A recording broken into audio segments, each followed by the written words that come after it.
Usimuone anayekucheka leo kadhani hutafika.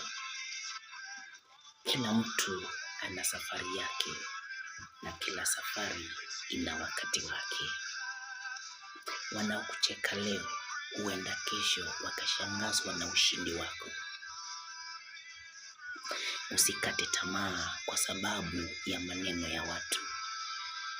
Endelea kufanya kazi kwa bidii, kuwa na nidhamu na kumtumaini Mwenyezi Mungu. Kumbuka, mafanikio hayapimwi kwa kasi ya kwanza, bali kwa ujasiri wa kutokata tamaa. Endelea kusonga mbele hata kama hatua zako ni ndogo. Siku yako ya kung'aa ipo njiani. Habakuki 2:3 ikasema, kwa maana maono hayo bado ni ya wakati ulioamriwa. Yajapo kawia yangojee, kwa kuwa hakika yatakuja, hayatakawia. Tutafaulu.